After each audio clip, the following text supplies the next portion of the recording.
playing with Starlink, getting it set up for the first time. Gonna let it, I don't know, boot up and update itself and all that. So I brought the router in the house, obviously, right? That's what you would do.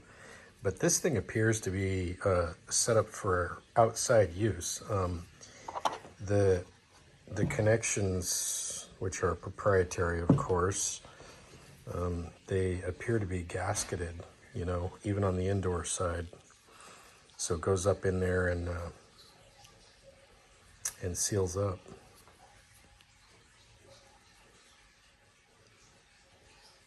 Is that micro USB? I don't know, that looks a little bit bigger than micro USB. It's some kind of Ethernet. I'll be going down the rabbit hole on all that. People have modified these things to work in their RVs, obviously. Customize the wiring.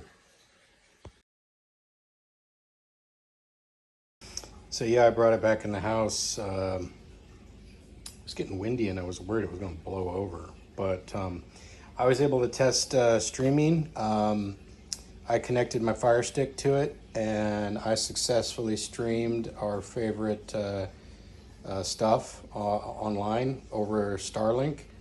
So this is going to be a game changer for us in the RV.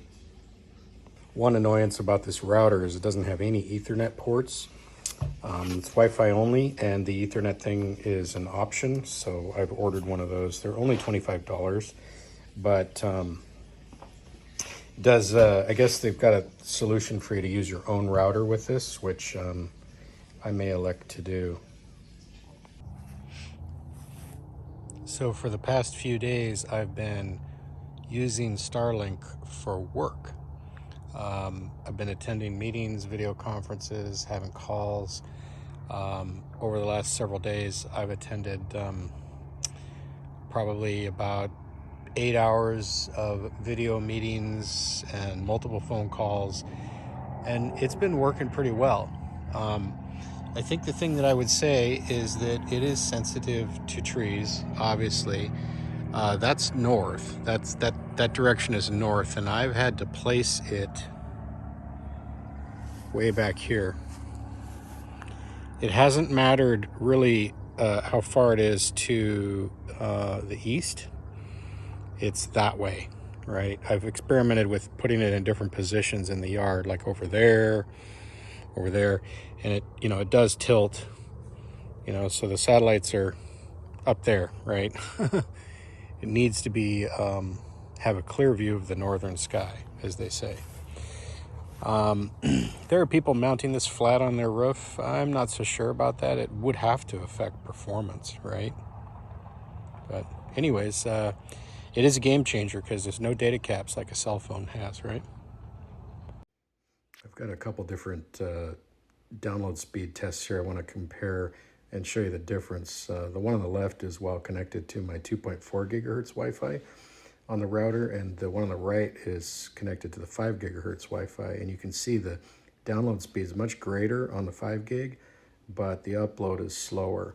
And the reason for that is that the 2.4 gigahertz Wi-Fi, it has better penetration through walls and things like that, but it doesn't have the speeds that 5 gigahertz has. So if you want maximum download speeds, you want to make sure you're connected to your 5 gigahertz Wi-Fi on the router. It seems like this thing is expensive, right? People complain about how expensive Starlink is, so like $6.95 for the unit. But it comes with the router and the antenna. And if you went and you built out a similar system with cellular stuff, with, a legit, roof-mounted antenna and cellular router, you would be looking at, over $1,000, right? Probably, $1,200 to $1,500 for like a commercial product, right? You could DIY something for less, but even the little Netgear cellular routers are more, and then you're going to be dealing with data plans that have data caps on them. So pretty stoked. A little more, the reason I ordered this now, even though I don't need it now, is I'm doing that solar project on my RV, and I need to plan how I'm going to incorporate this thing into the roof. I could have space for it, figure out the mounting and all that jazz. You know, I didn't, I guess it does move, it can move on its own, but once the thing was positioned, I didn't, you know, once it found where it wanted to be in my yard, it didn't move after that. So most people seem to be flat mounting these on their roof.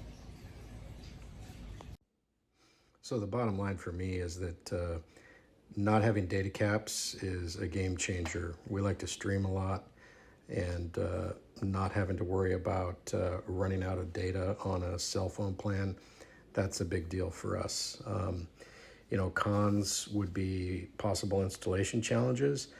I think the best solution for most people is going to be using a flagpole mount and take it up and down when you arrive at your campsite. That allow you to use it without modifying the dish in any way. People that have been permanently installing these have been modifying the dish itself to be flat mounted on the roof of their RV. I don't think I want to go there with that, even though that'd be nice because you wouldn't have to, you know, bother with setting it up every time you arrive at the campground. But if you have a flagpole mount situation available, that's probably going to be the best solution for RV use. I would imagine that in the future they come out with something that is designed to mount flat on the roof of a boat or an RV. But we don't have that yet, so you're still sort of faced with some DIY type situation. Also, obviously, you know, another pro would be this is going to work where cell phones don't if you're remote. Another con would be trees, right? If you're camping in an area where there's a lot of trees, you're not going to have great service. You need clear sky to the north for this to work really well. If you can tolerate some minor interruptions and you only have a few trees, then you're probably okay.